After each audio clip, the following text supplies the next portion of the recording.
I think the best way to introduce you to Stephen and Robin Larsen is to let you see my journey to their place. It's up in New Paltz. It's called Stone Mountain. It's an incredible place that displays their talents, and those talents also involve inviting the community in to participate in them. So I'm going to leave you for a little bit with Stephen playing the piano and following me on my journey up to his house.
While we're traveling up to the home of Steve and Robin, I'm just going to tell you a little bit about Steve from my personal point of view, as he was a classmate of mine at Columbia, and he was a wonderful wrestler and gymnast, and soon took up the cliff climbing.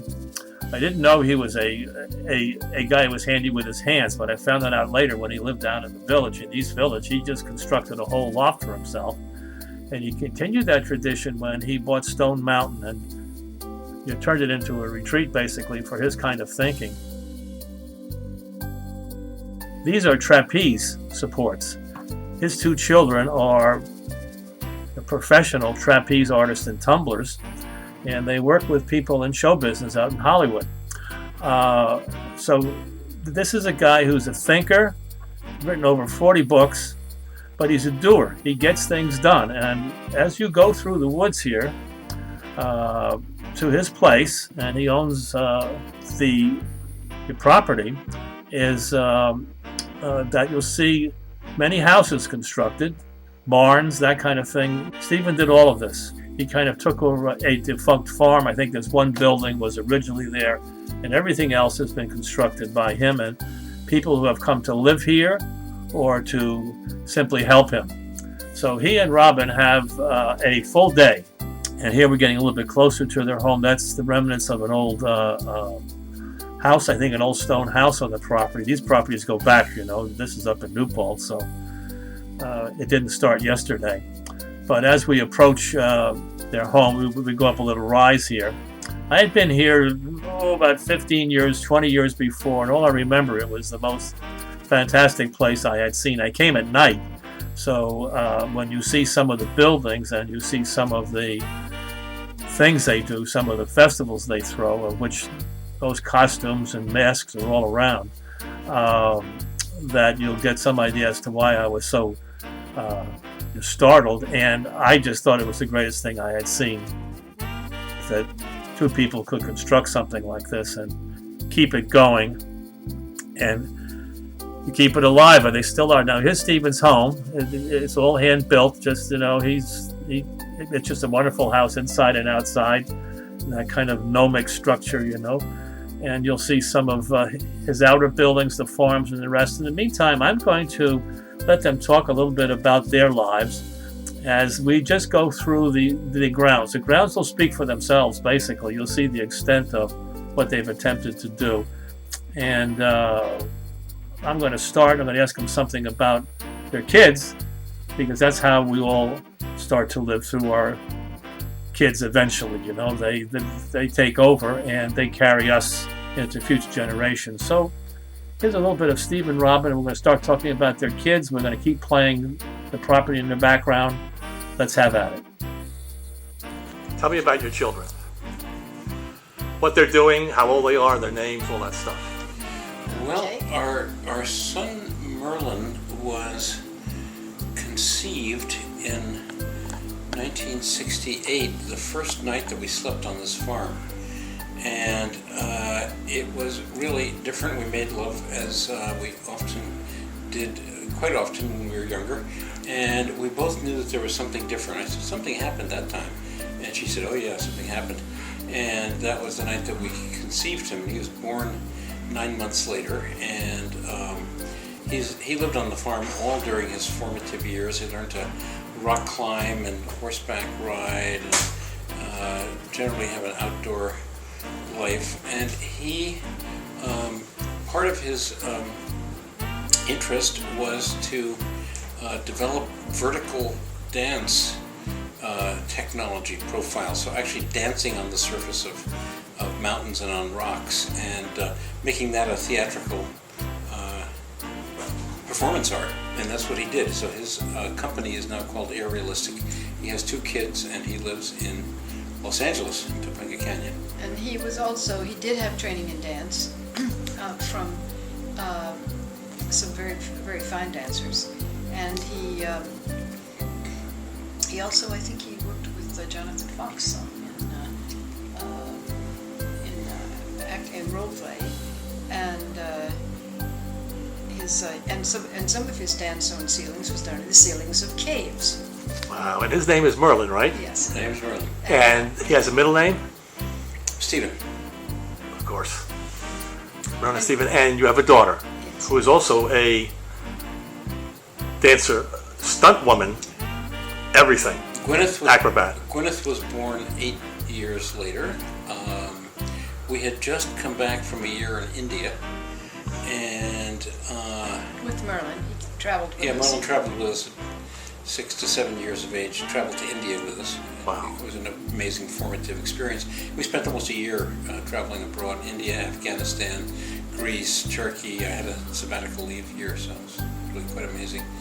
And he said it was very, very influential, very informative for him to watch his parents at work and at play in these exotic environments. That's a wonderful thing, isn't it, to actually see what you do for work. Most kids don't see their parents work. You know that story. Today they don't know what they do. They go off in a train and they come back and they have a drink. They have no idea what they're doing. They don't see the sweat or the victory and the agony of defeat, all the rest of it, and the victory of victory, whatever it happens to be when you do something great. They were both often there with us working, and as we were traveling in Asia, we rode in rice trucks. We traveled in back of a big rice truck up into the Himalayas to Kathmandu, and Merlin had his monkey companion, which some of that material has been published, but so Merlin traveled with his monkey over most of it through the Asian travels. He was in danger of running off with the wild temple monkeys, and we were told it was really, really dangerous. So we got him his own monkeys, like a little monkey about this big, and that was his constant companion. It was called Spider-Man, or Coo for short.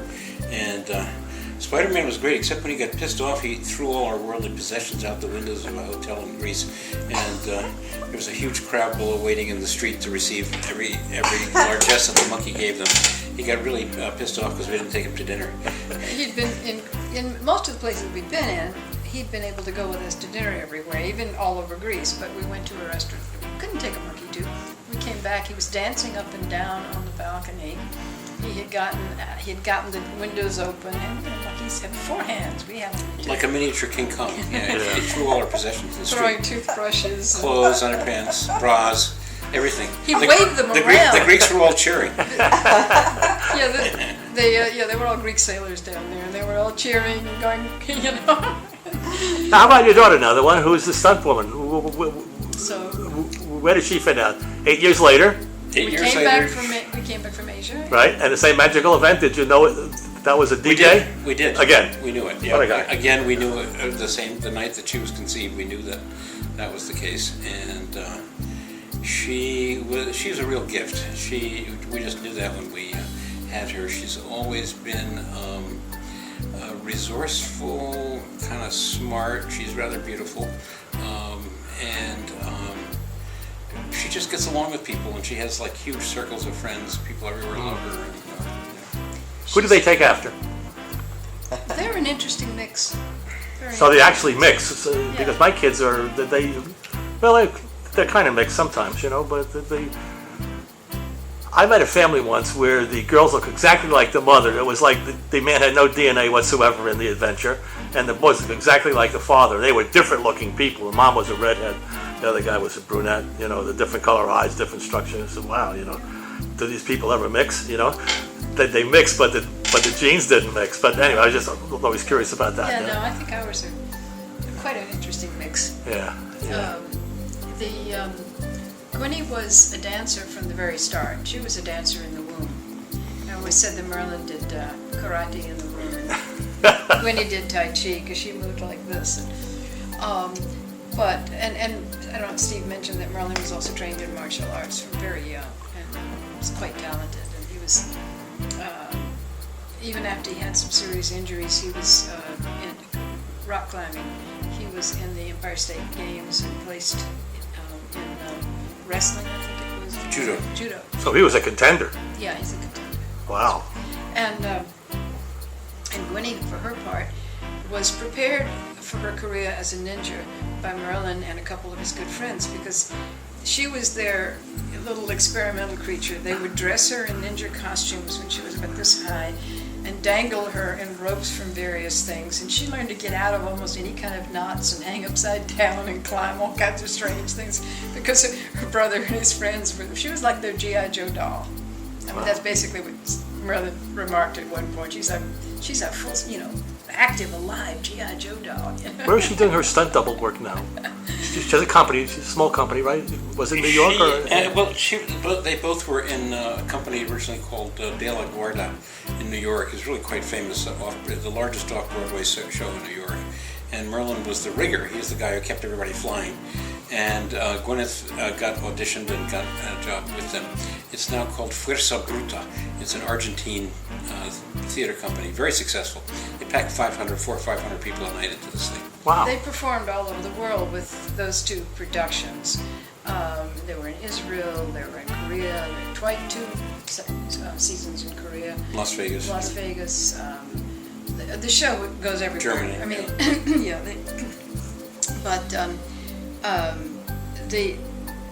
Gwynnie also had her training originally from the Vatimer Caravan. Okay, you told us about that the other day. So that was very important.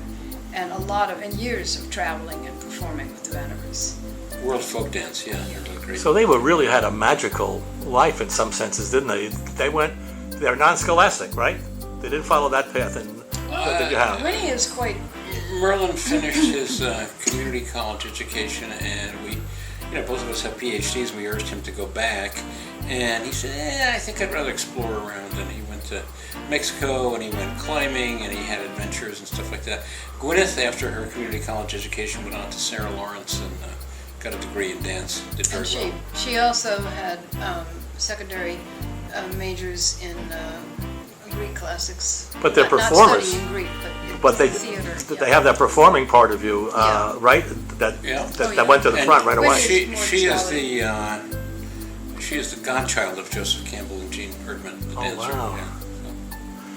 So that was, Yes, and they were very supportive godparents. They that's, were wonderful. it's so wonderful to hear stories about successful children. You know what I mean? How they grow and blossom, and they're, you know, because you work with a lot of kids like I did. It's just so fragile. Sometimes they just don't make it at all. You know, they go off on, even from very wealthy and very gifted parents, they just don't. They just squander or whatever it is. They don't blossom as your kids have done. I think that this whole community around here, not just here on the farm, but all around, is very strongly invested in its children. And we did cooperative. We ran a cooperative homeschool here with a number of kids who were in the Vanover Caravan were dancing or dancing with other dancers. That was really good because they did have to be out of school a lot. And they had to travel and perform. So that worked really well. And I think that all of the Beltane Festival itself is an example. Yes. Everybody comes up, the parents all show up, you know, those children dancing on the stage. It's a whole community of Yeah. people like yourself. So that's And that's there great. is the rich lore, the mythological lore, Sure. the folklore of all these different cultures. And, you know, the kids are all races, so it's just, the folklore comes from everywhere. I think it's healthier to have kids in a community that has some coherence than in the standard American nuclear family, because then all the pathology of your nuclear family gets amplified. Yes. And if you diversify your portfolio with lots of relationships, you have other people to both admire and to loathe who are not your parents. You know, and you can diversify your social portfolio in that way. And so the kids had a lot of examples of how to live well and how not to live well, and they had lots of friends of all ages and generations. Yes. And, you know, and they learned skills like Merlin is just like a whiz at, you know, knots and carpentry and building things in his hands and Forging, working in metal, he's Wow. blacksmith. Well, he got that from you. I mean, Steelsmith. that always amazes me that a you're bit, so yeah, skilled. but he also studied with other people as well. Okay. And Yeah, which is important. Yeah. You know, really,